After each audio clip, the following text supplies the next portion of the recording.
জয়গুরু খামখেয়ালি প্রাণ চ্যানেলে আপনাদের স্বাগত। আজ আমরা পড়ব শতরূপে অপরূপ নিগমানন্দ চতুর্থ খণ্ড গ্রন্থ থেকে কিছু অংশ। জয়গুরু। লীলা প্রসঙ্গ।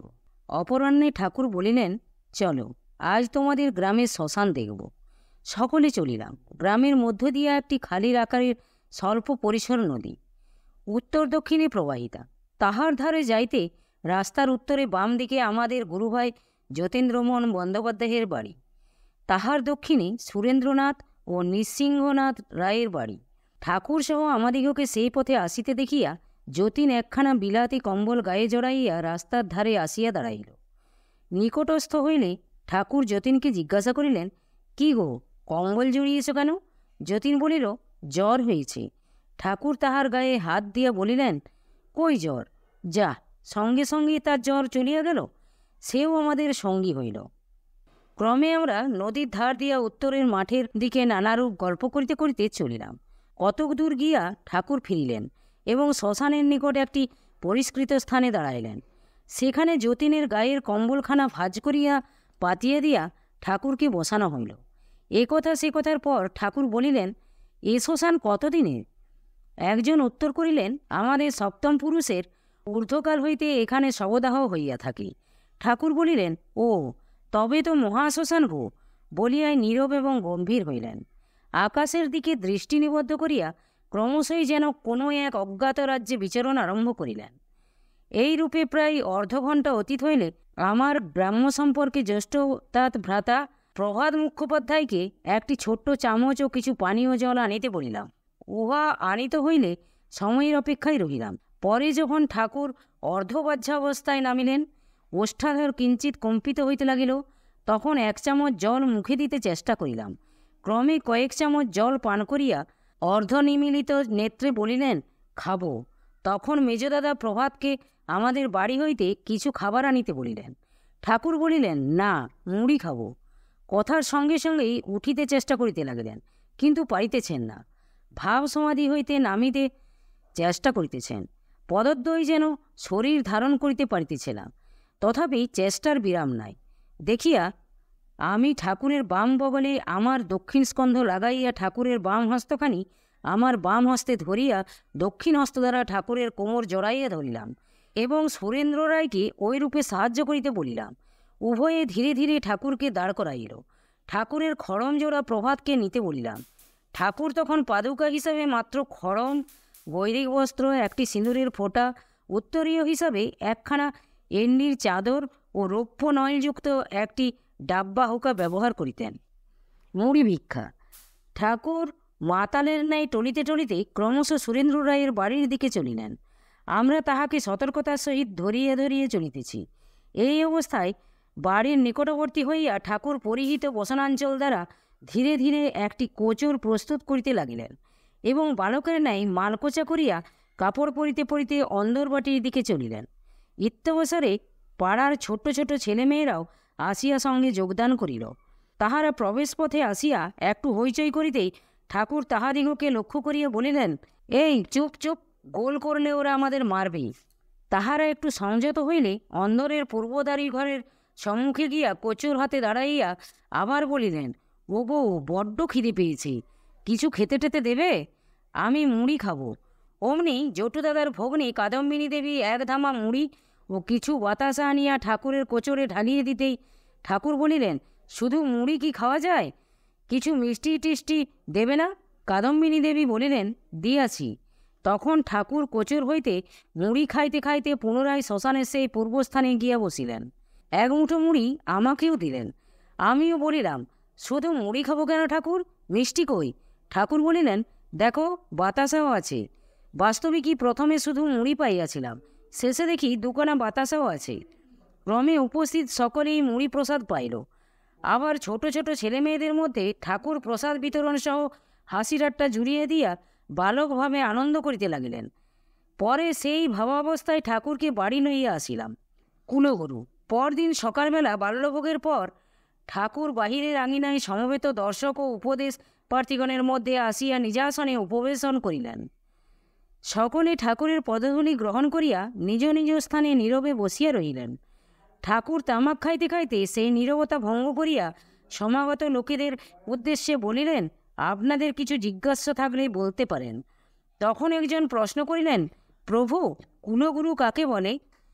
ঠাকুর, কুলগুরু বলতে সাধারণ লোকে গুরুর বংশধরদেরই বুঝে থাকে।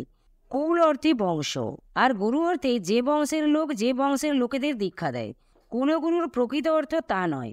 যারা সাধন ভোজন করে কুলকুণ্ডলিনী শক্তি চৈতন্য করে পরম পুরুষ বা পরমাত্মার সঙ্গে মিলন ঘটাতে পেরেছেন, ব্রহ্মগ্রন্থি, বিষ্ণুগ্রন্থি এবং রুদ্রগ্রন্থি ভেদ করে নিঃসংশয় হয়েছেন, অকুলে কুল পেয়েছেন এবং অপরকেও কুলে নিতে পারেন, তিনিই প্রকৃত কুলগুরু। আর তথাকথিত কুলগুরু তারা তো নিজেরাই অকুলে হাবুডুবু খাচ্ছেন।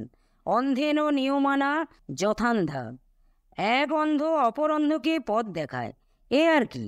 প্রশ্ন, তথাকথিত কুলগুরু দ্বারা কি কোনো উপকার হয় না?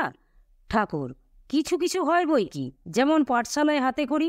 প্রশ্ন, গুরু যদি শিষ্য হতে অনুন্নত হন তখন কর্তব্য কি?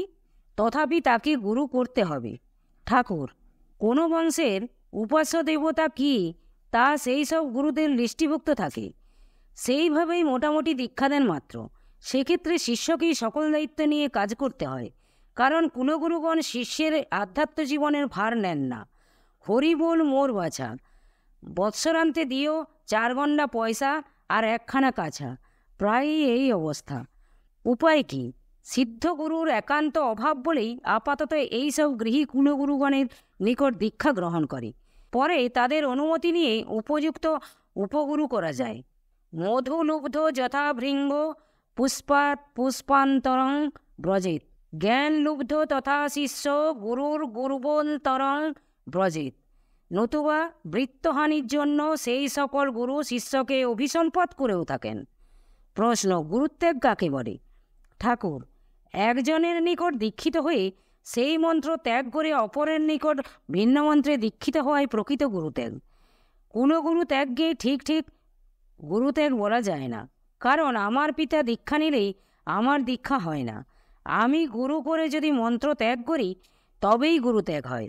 গুরুর গুরুত্ব থাকা যায়। ঘটনাচক্রে কোনো কোনো ক্ষেত্রে উপযুক্ত শিষ্যের কৃপায় লঘুতত্ত্ব সম্পন্ন গুরু উদ্ধার হয়। প্রশ্ন, সে কীরকম? ঠাকুর, একটা গল্প আছে। এই রকম, একজন ব্যবসাদার কুলগুরুর বাড়ির কাছে এক পাটনির বাড়ি ছিল। বাড়ির কাছেই ঘাটে সে খেয়া দিত। শিষ্য বাড়ি যাতায়াতে গুরুর সঙ্গে নৌকায় প্রায়ই তার দেখা হতো। গুরুজির বেশভূষা সাজসজ্জা ভড়ং ভাড়াং দেখে পাটনিনন্দনের দীক্ষা গ্রহণের ইচ্ছা বলবতী হয়ে উঠল। একদিন তাকে একলা পেয়ে মাঝ নদীতে নিয়ে ভক্তি করে বললে, গোসাই, আমাকে নাম দিতে হবে। গুরু, বলিস কি বেটা, পাটনি শিষ্য করে কি শেষে ভদ্রলোক শিষ্য হারাবো? চুপ চুপ। পাটনি, আজ্ঞে কর্তা, ওসব কোনো ওজোর আমি শুনব না। প্রভু, দয়া করতেই হবে, নইলে এই মাছ ধরিয়াই নৌকো ডুবিয়ে দিয়ে আজ দুজনেই উদ্ধার হব। নৌকা ডুবির ভয়ে ভীত গুরুজি তখন প্রাণ বাঁচাবার ফন্দি করে বললে, গুরু দেখ, তোকে নাম দিতে কোনো আপত্তি নেই, তবে কাউকে কথা বলতে পারবি নি, প্রতিজ্ঞা কর।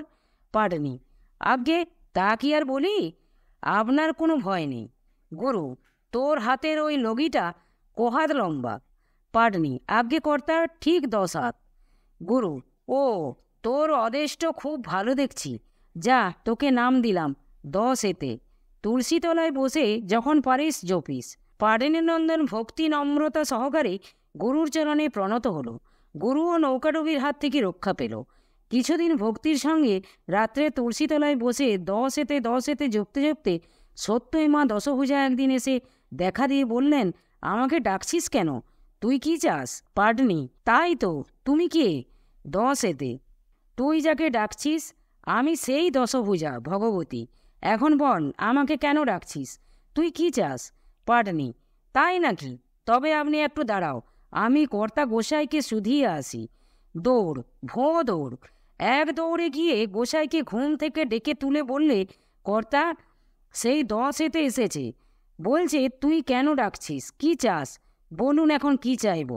নিদ্রাভঙ্গের দরুন গুরু অগ্নিশর্মা হয়ে বললে, কি রে বেটা হতচ্ছাড়া, গেজা মদ খেয়েছিস নাকি? 10 এতে এসেছে কি রে?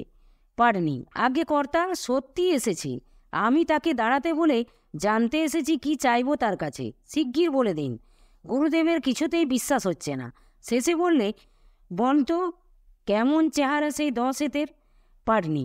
আগে সে কথা কি আর বলবো, তার রূপের আলোতে বাড়ি শুদ্ধ বিয়ে বাড়ির মতো আলো হয়েছে না।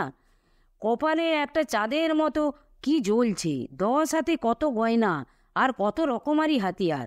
আমি ভালো করে তার পানে তাকাতেই পারিনি। শিগগির বলে দিন, বড্ড দেরি হচ্ছে। গুরুদেব শেষে ভাবলে হয়তো বেটা বিশ্বাসের জোরে কেল্লা ফতে করেছে। প্রকাশ্যে বললে তোমার সঙ্গে যে একটা পাগলা থাকে তাকে নিয়ে এসো। পাটনি আবার এক দৌড়ে বাড়ি গিয়ে সেই 10 থেকে বললে, তোমার সঙ্গের সেই পাগলাটাকে নিয়ে এসো। অমনি মূর্তি অন্তর্হিত হলো। ক্ষণকাল পরে মহাদেব সহ দেবী পুনর্বিভূতা হয়ে জিজ্ঞাসা করলে, বল এখন তুই কি চাস? তখন আবার দৌড়ে গোসাইয়ের কাছে শুনে এসে বললে, তোমার সঙ্গে যে একটা কালো ছোড়া থাকে, বাঁশি টাসি বাজায়, তাকে নিয়ে এসো। এলো কৃষ্ণ। তখন 10 বললে, কেমন হয়েছে তো? পাটনি বললে, তা তো জানি নে, তবে আবার শুধিয়ে আসি। আবার শুনে এসে বললে, ওই কালো ছেলেটির সঙ্গে যে ছুরি থাকে তাকেও আনতে হবে। এদিকে গুরুদেবের নিদ্রা দূর হয়েছে। পাটনির কাণ্ড দেখে শুনে বিষয়টা প্রত্যক্ষ করার জন্য তার পেছন পেছন এসে দেখে পাটনির বাড়িতে তুলসীতলায় এক মহাপ্রদর্শিনী ক্ষেত্র। গোসাই এসে সাষ্টাঙ্গে তাদের চরণে প্রণাম করতে দেবতারা মিলিয়ে গেল। গুরুও ধন্য হলো। ঠাকুরের স্নানের সময় হওয়ায় সভা ভঙ্গ হইল।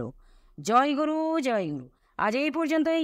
যদি আপনাদের ভালো লেগে থাকে তাহলে চ্যানেলটিকে সাবস্ক্রাইব করে সাথে থাকবেন। জয় গুরু, জয় গুরু।